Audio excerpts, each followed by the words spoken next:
Welcome to A Leader's Journey, the podcast for leaders who deeply believe there is a better way to lead and desire to create their unique journey towards becoming a legacy leader. I'm your host, Shannon Hammond. Over the last 20 years as a corporate leader and leadership performance coach, I've learned that many leaders believe there is a predefined path they have to follow and struggle leaning into their unique gifts that will create lasting impact and fulfillment.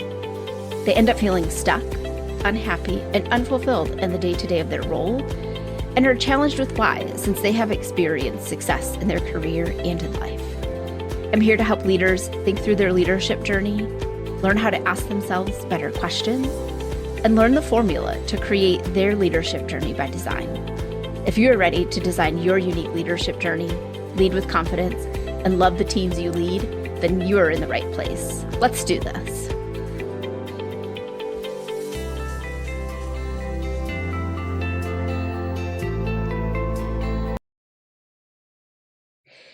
Hey everybody, in today's episode, I want to talk about picking a word of the year. Now, I know you're probably thinking, well, it's partway through the year, Shannon. Do we really need to pick our word of the year? What if I didn't do it? It's never too late to start if you haven't picked a word of the year. And if you did, and that word isn't working for you, you can change it. You're not committed for the entire year. So I want to share a little bit about my thoughts on picking a word of the year and why I think that, especially as leaders, it's really important for us to do that. And I want to share with you what my word of the year is and some of the reasons why I chose that word and how it's working for me so far this year. Setting a word of the year, it's a very common place, especially in personal development, and it's very popular. There's books written about it. I've seen podcast episodes on it. You'll see a lot of different shops that will make you signs, bracelets, cutouts that have your word on it, so that way you can keep it in front of you. It's something that I have been doing for several years. I used to do it a really long time ago. I stopped for reasons. I'll be honest, I don't even remember why I stopped doing it.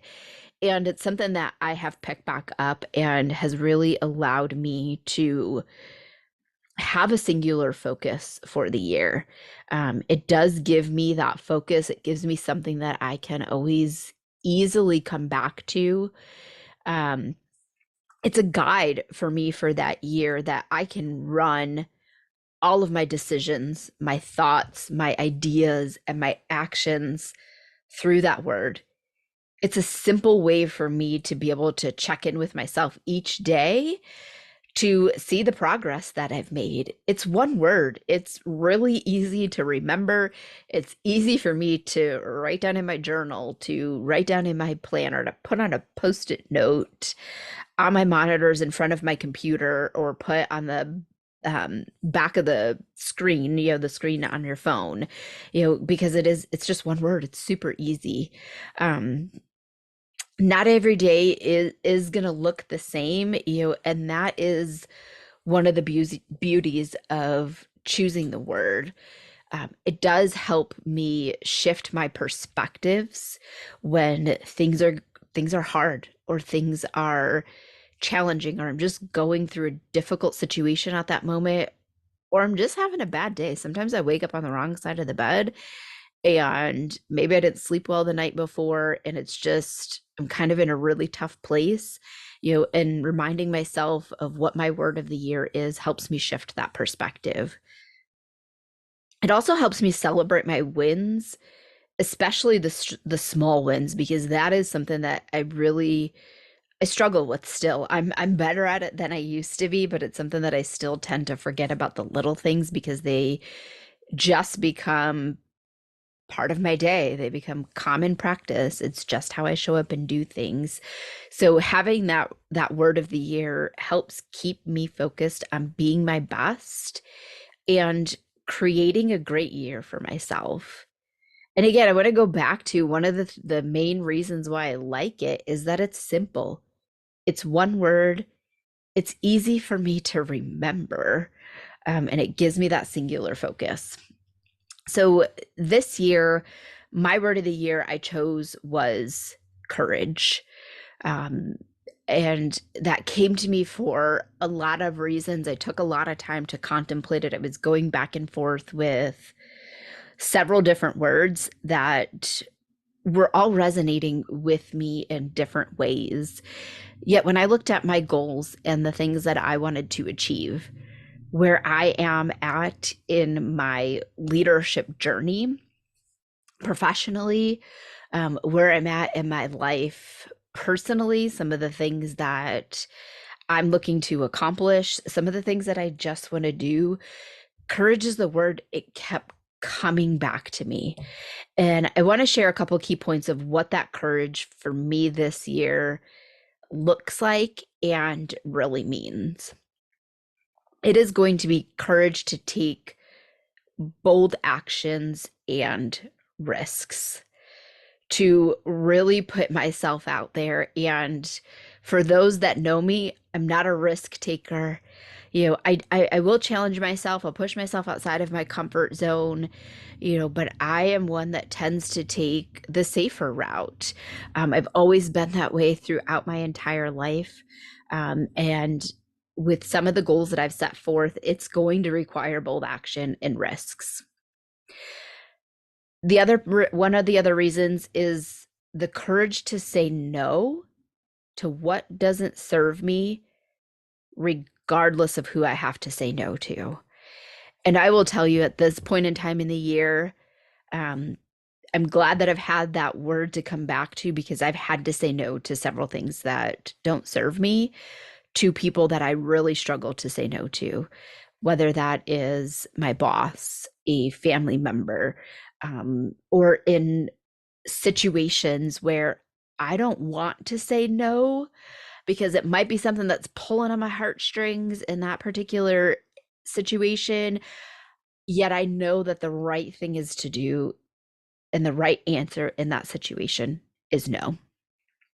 That also means that I don't want to say that I've missed opportunities, but I've passed on opportunities because they didn't align with my goals, and they didn't serve what I'm looking to do.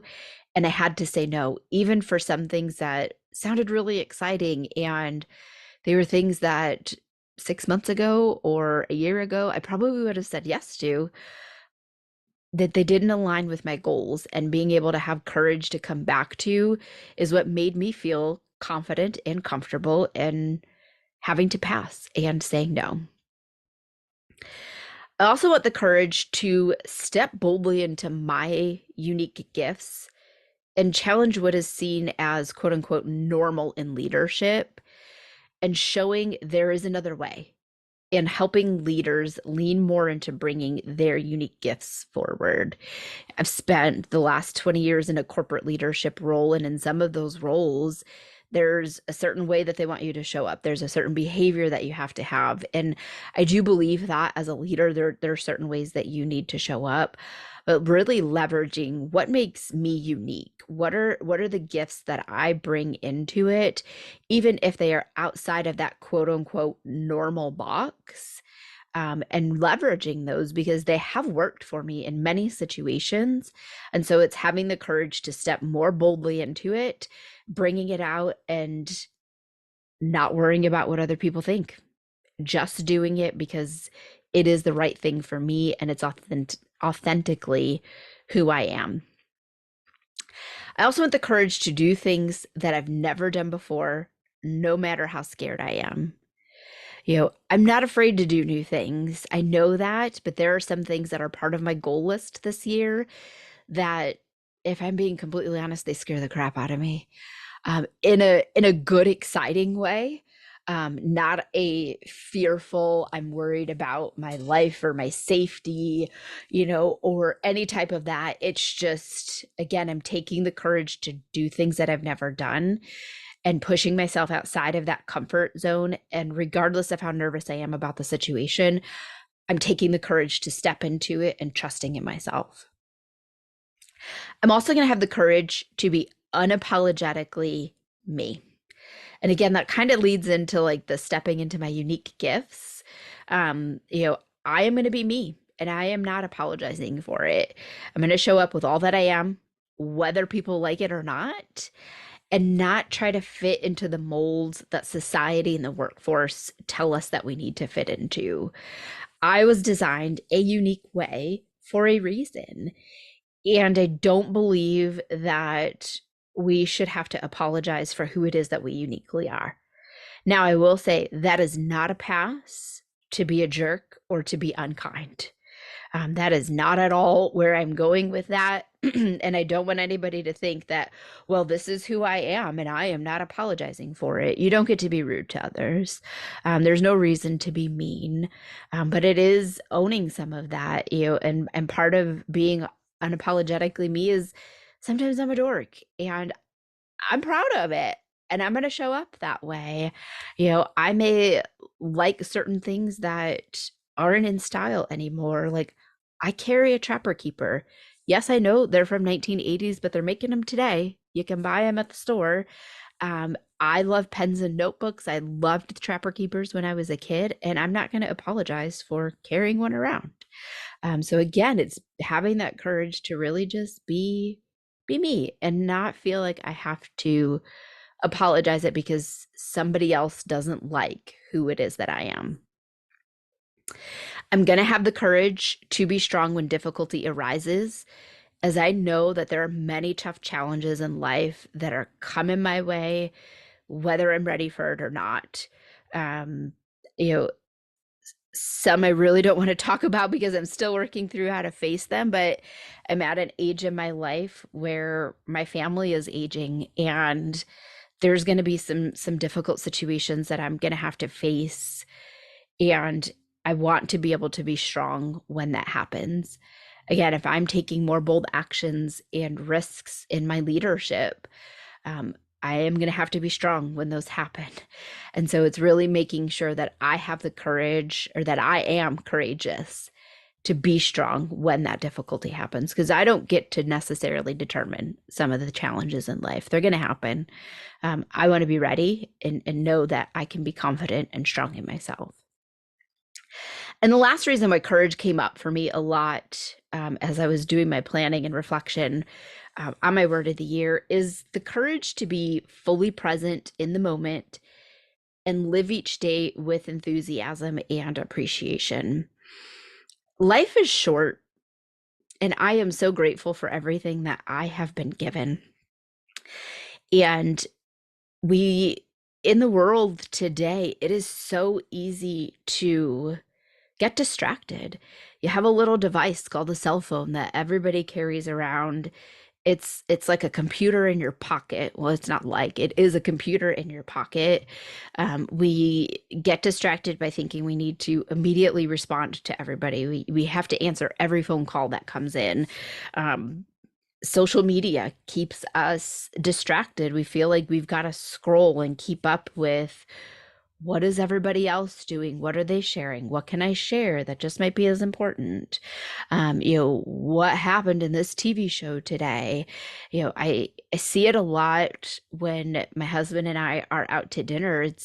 You can easily look around and most people at the tables, they're face down in their phone. They're not even having real conversation with each other over a meal that they have the opportunity to share.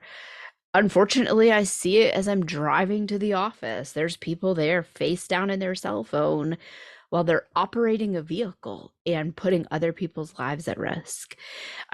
I want to really be fully present. I don't want to miss the things that are happening in my life. And I feel like I owe it to the people that I'm with to give them my full self at that particular moment in time. And that goes for my work as well. It's easy during the day, especially as a leader, to get distracted by the next meeting on your calendar, the chat that's going to pop up, the next email that comes up, the back to back phone calls that are coming into you because somebody has an emergency somewhere, and you might be in a one on one with one of your people. And at that point, your team member that you're in that one on one with, you owe them your full presence. That is time that they've taken out of their day to be with you. You've scheduled that for your day. That's the most important thing that you do as a leader, and you've got to be fully present in that moment. So I am putting myself on do not disturb. I close my email when I'm in my one-on-ones. I don't answer every chat immediately. If I'm in a conversation with somebody, that's the person that I need to be present with, not the chat that's popping up, right? So it's having the courage to do that. And in a fast-paced world that we're in, where we tend to want everything right away, that can be a challenge. And so it's having the courage to set all of that aside and really be present in the moment. So this year, I'm going for it. I'm going all in. I'm going for some big goals that I have set for myself personally and professionally. And at the end of the day, that's going to take a lot of courage for me to make meaningful progress and at the end of the year, look back and be proud of the things that I've done. So that's my word of the year. So do you choose a word of the year? And if so, I'd love for you to share what your word of the year is. And if you don't choose a word of the year, or it's something you've never done before, or you haven't yet this year because you're not really sure where to start, I hope this encourages you to pick a word. Take time to think about it. What are you looking to accomplish this year? What's going to be most important for you? And allow yourself to have that one word that's going to be simple, easy for you to remember, and allow you to check back in with yourself and what's most important for you this year. That's all I have for today. I appreciate you taking time to listen, and I hope that you have a fantastic day.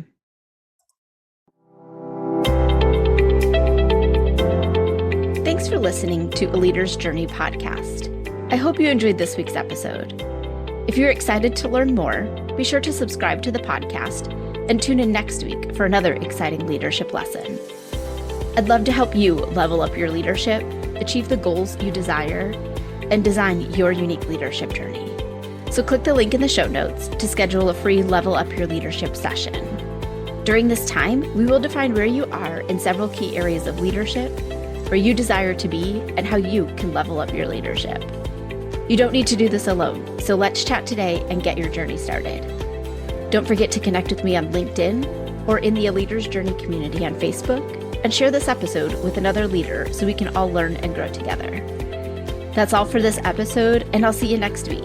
Until then, lead with confidence, show up every day as the leader you are striving to be, and make the decision today to level up your leadership this year.